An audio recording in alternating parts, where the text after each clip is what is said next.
Hello, everyone. I hope that you all are doing great on this Friday. I am Janine, and welcome to my channel. This channel is called Janine Journeys in Books, and I am so glad that you have joined me today.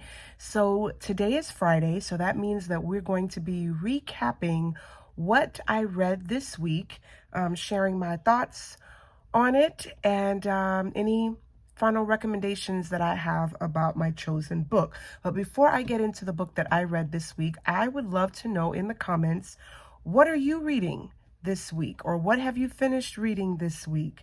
And how are you liking it so far? So please feel free to drop the book that you're reading and the author in the comment section, and let me know how it's going for you. How are you enjoying your summer reading this first week in July? So the book that I finished, I'm proud to say I'm happy about that. I finished The Fifth Dimension by N.K. Jemisin. And I wanted to mention a little more about Miss Jemisin because she's really quite an accomplished writer, and I didn't really give her full justice on that in my video on Monday when I introduced the book that I was reading this week. So her name is Nora Kita Jemisin, or N.K. Jemisin as she signs her books. And she's a science fiction and fantasy writer. And the book that I read, the fifth season, is the first in a trilogy called the Broken Earth series. And this was actually an award-winning series, a notable award-winning series. So first of all, she's the first African-American writer to win the Hugo Award for Best Novel of the Year. I'm looking right now to make sure that I have it right. There's a couple of notable firsts that she has.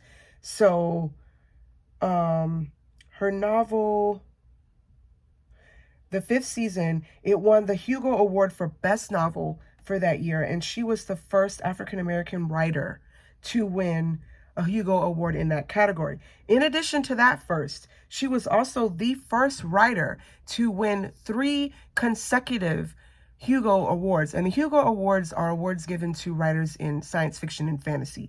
So she's the first writer to win 3 consecutive Hugo Awards for all 3 books in her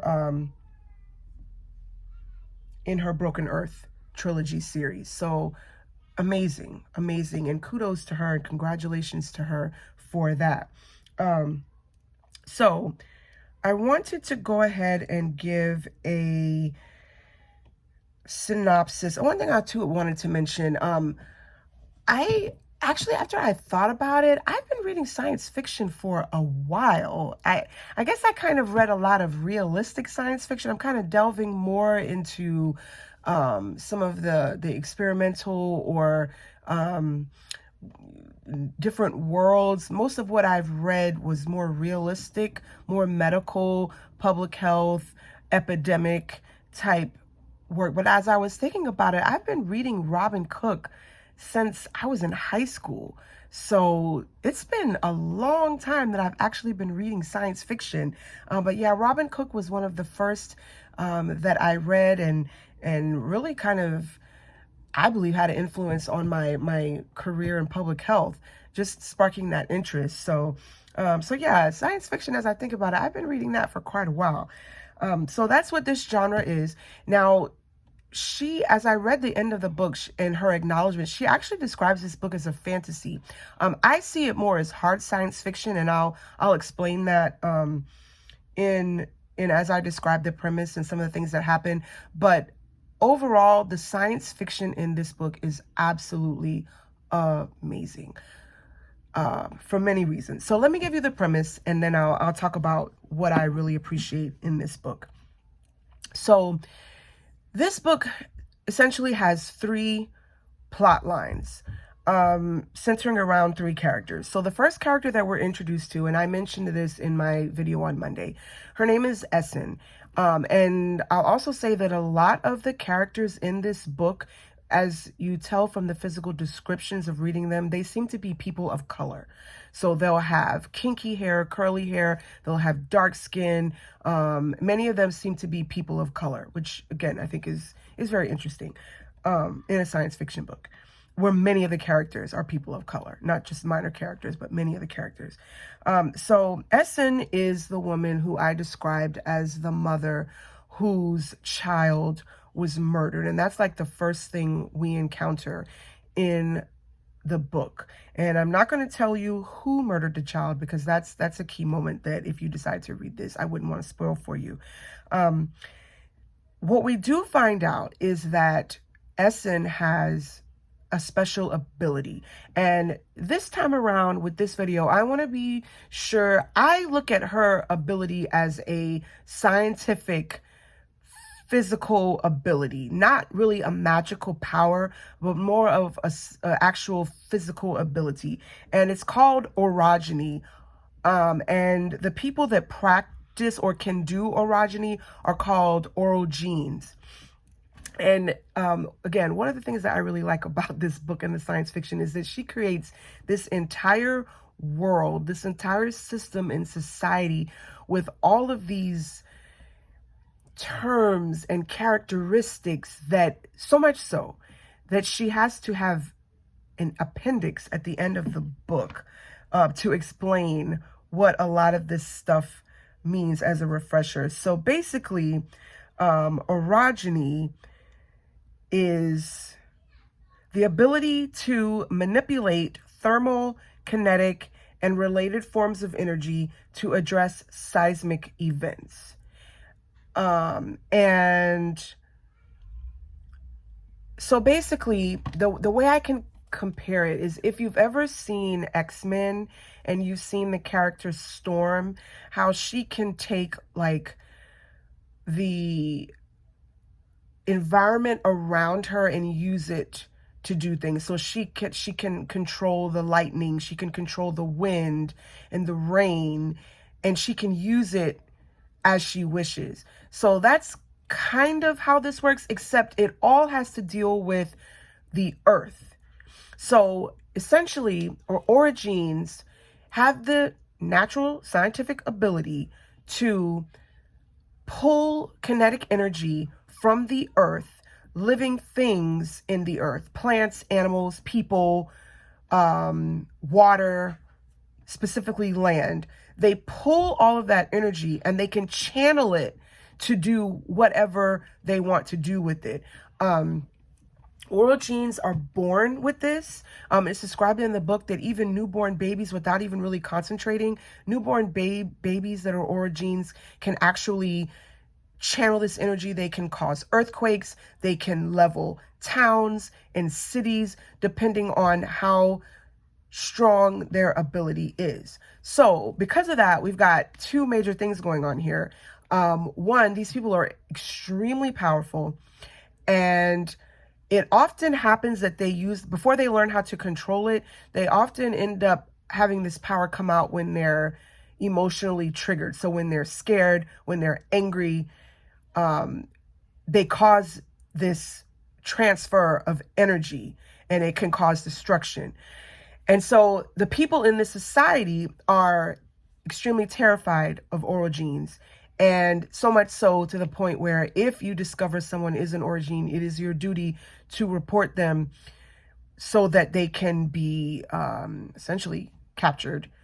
And once they're captured, they are sent to what you would call an institute or training facility. And I don't have the name of that facility right in front of me, but basically it's like a school where they're trained on how to use their ability. The other thing about this facility, though, is that once they are captured, they basically lose their freedom. They have no life. They're essentially a slave. They are controlled by these people called guardians, who they say, you know, we're training you so that you don't hurt yourself or anyone else. But essentially, they have become slaves. They no longer belong to themselves. They have no freedom. As you move up through the ranks of this institute or this school, you get what's called rings. And the rings will determine the amount of limited freedom that you have. Let me make it clear, if I haven't already, is that these origins are captured and the society uses them and their power to do things. So another thing, and this is a really complex plot, so bear with me, but one of the underlying things that you come to understand is that the earth itself is in conflict with humanity. Humanity has polluted, exploited the natural resources of the earth. So earth is essentially in conflict with humanity. And so there's these constant volcano eruptions, what we would understand as climate change, earthquakes, seismic activity. These things are constantly happening, and they happen to the point where these things called fifth seasons occur, which is where some terrible natural disaster occurs where darkness covers the earth for months, years at a time. Plant life dies, animals die, everything dies, and essentially humanity has to find a way to survive. So they use these origins and their abilities to kind of control all this seismic activity to prevent a fifth season. So the origins are basically used by society. They're a tool of society. They've become slaves to society, and they're trained in that way. So let's go back to Essen. Essen is an origin. She has two children. Her son is found to be an origin, and her son is killed.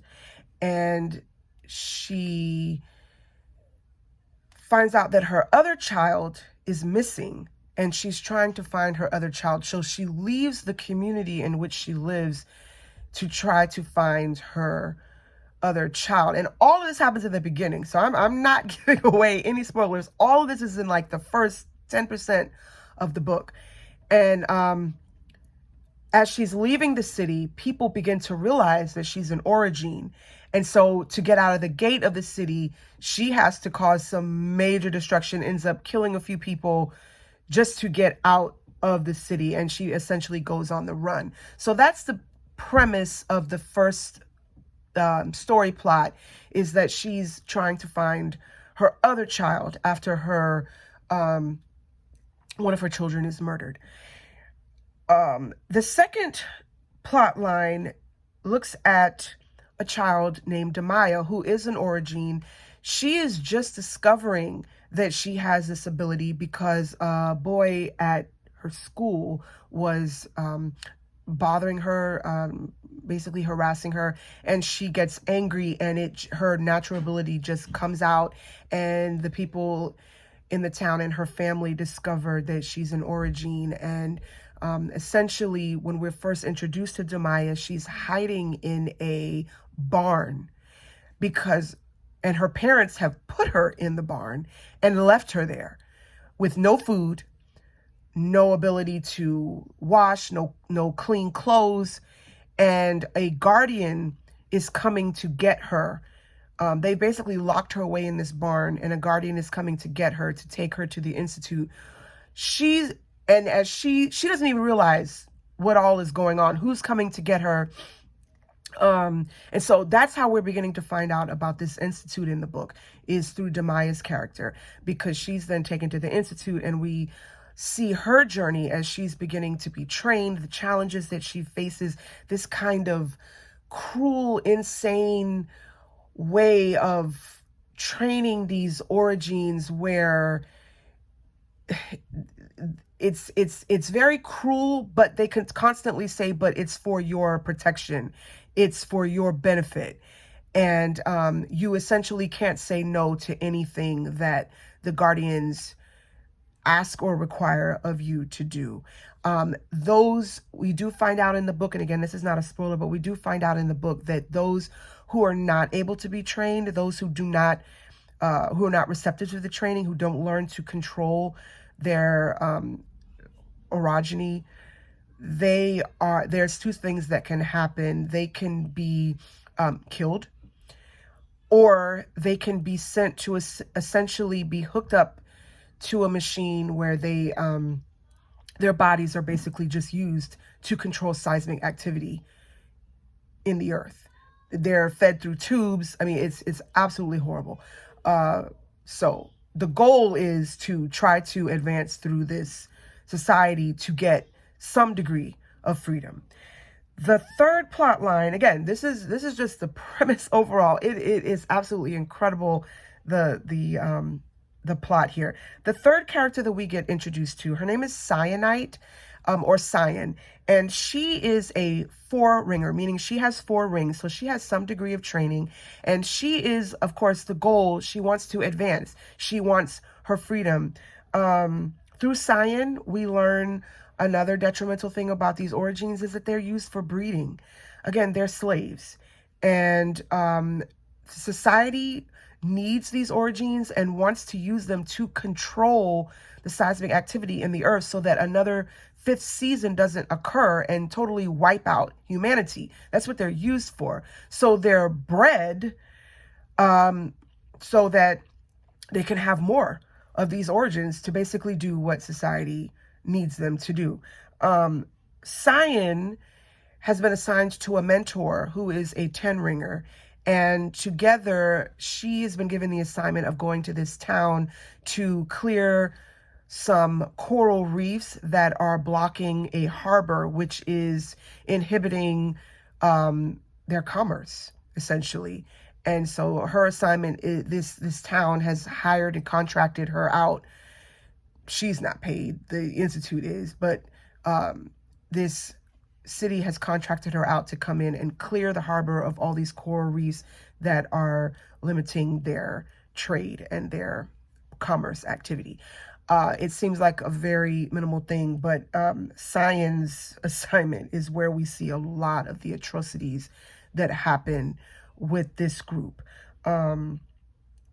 And along the way, we meet a lot of interesting characters. I'm not saying this is the same as Dune. If you're familiar with the Dune series, I haven't read the Dune books. I definitely plan to, but I have seen the Dune series. I believe it's on Netflix. I've seen part 1, and how there's so many interesting worlds and characters and people that you meet in that series. There's another series that I'm thinking about, that I'll have to put it up on the screen, that I'm thinking about, that also has these amazing lands that they travel to, kind of like the Star Wars series, where there's so many interesting people and characters and creatures. So that happens in this as well. There's creatures called stone eaters, who I haven't quite been convinced after book 1 whether they're good or bad, but essentially they're humanoid type creatures who can move through stone easily, but they can't walk up stairs. And I'm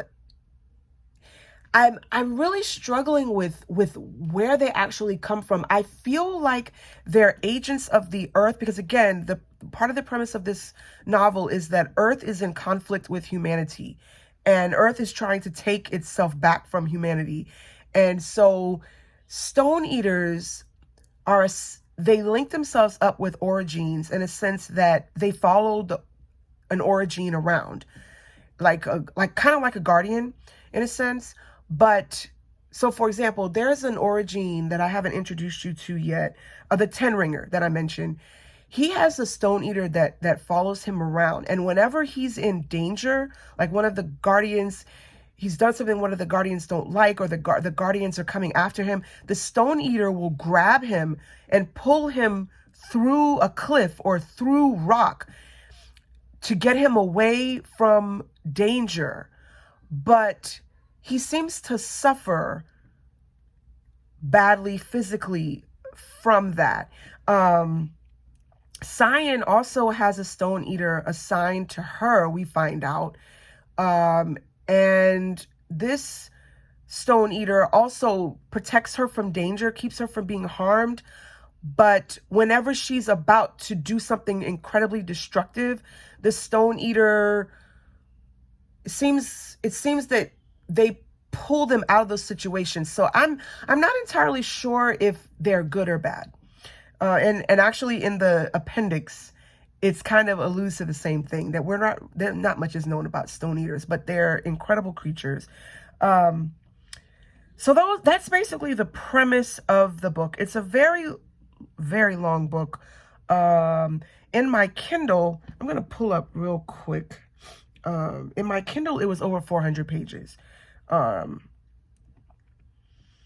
yeah, it's an incredibly long book, but the science fiction in this is absolutely amazing.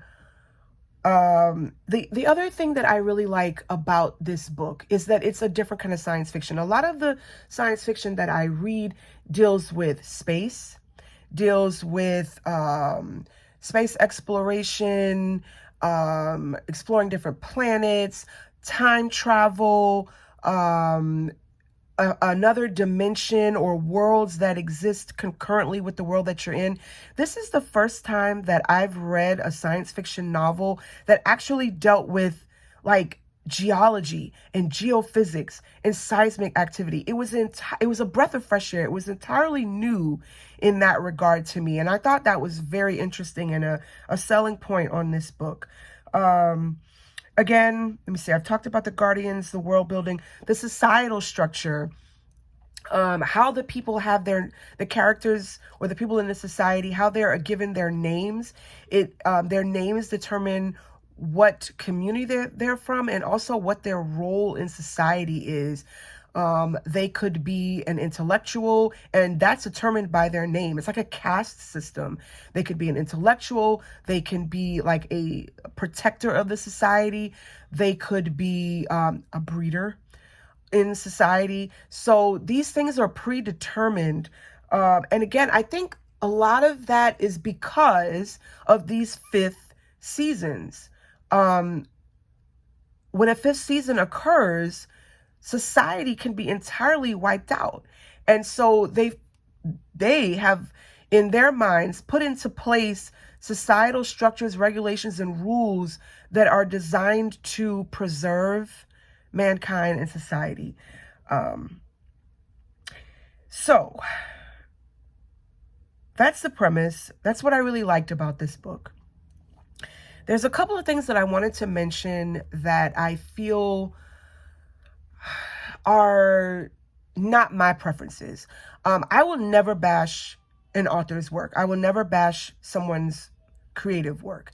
But there are certain preferences that I have and that I like in books or prefer not to see in books that I read. And that's just, again, my personal preference. So I'm going to share those and just for your consideration. So one, I do wish these worlds were incredibly fascinating. And I wish that there was more imagery describing what these worlds looked, sounded like, felt like. Some of the worlds are described in great detail. Overall, I see this book as a dystopian book. There's a lot of, I think it's often mentioned in this book, the world is coming to an end. But there's a safe place that they find that's basically a crystal city. It's built into a cave, and there's these crystals, or like, I guess you could describe them as like icicles. It's not ice, they're crystals. And they've built their homes into this. And that world was described in pretty much great detail. I could picture that. I could see and feel that world. Some of the other worlds, I wish that there had been a bit more imagery and a bit more detail, sensory imagery describing what these worlds felt and looked like, and just the experience there. That's something I really enjoy in books. One more thing that I think is a plus for this book, the 3 plot lines that I described, they converge in an amazing way. It's excellent. I love to see plot lines that twist and turn and fold back in on themselves. And you're like, oh, wow, look at how this is connected. And oh, man, I never thought that this could go this way. So the 3 plot lines in this book, they converge, they flip back on themselves, and I love it. I enjoy that in this book. However, there is a lot of mature content in this book, a bit too much for my preference. I did describe that these origins are breeded. It's forced breeding. And I mean, I could understand that, but there's also some more mature content in this, which I personally didn't feel added to the book. I felt that it would have been amazing without it. It was a bit too much for me. And then also the casual intimacy, it was just really a bit too much for my personal preference.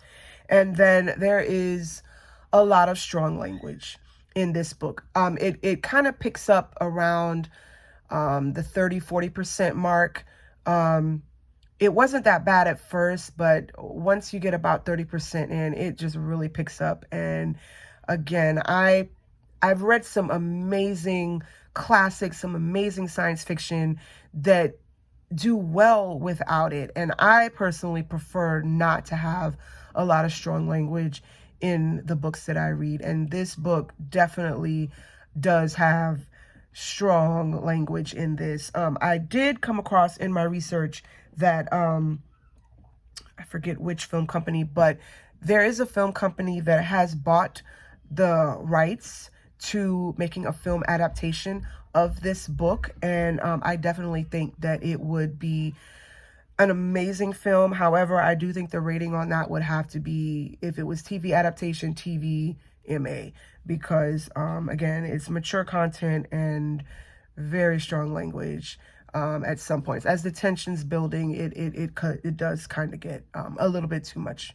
for my preference. So if that's something that bothers you or triggers you, I would definitely want you to be aware of that before getting this book.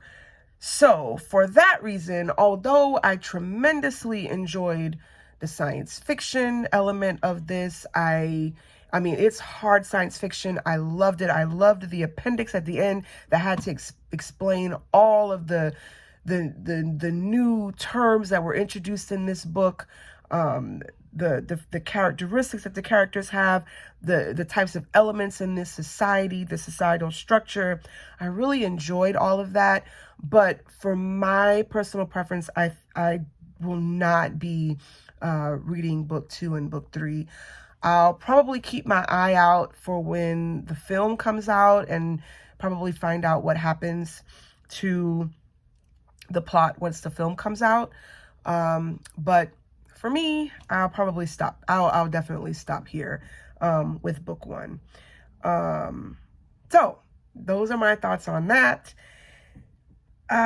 So what's coming up next? So Monday, we have another video, and I have a surprise in that video. I was surprised on my library holds list. There's a book that I had put on my library holds way back when. I actually forgot that I had put it on there. And it popped up this week that it was ready for pickup. So I've got that book, and I'm going to be happy to surprise you with that on Monday as my read for next week. Also, we have coming up my daughter Nina. She wants to do a video on her favorite mystery series. So this would be her favorite mysteries, which would be geared towards preteens. And then I am also working on a video of my top 3 books from 2023. So I am working on that. So that's going to be coming up soon as well. So I definitely, again, want to hear what you've read this week. What are you reading? How's it going for you? Please let me know in the comments. I hope that you enjoyed this video and have some introduction or perspective on the 5th season by N.K. Jemisin. And I hope that you have a wonderful weekend, and I will see you next week in my next video. Bye-bye.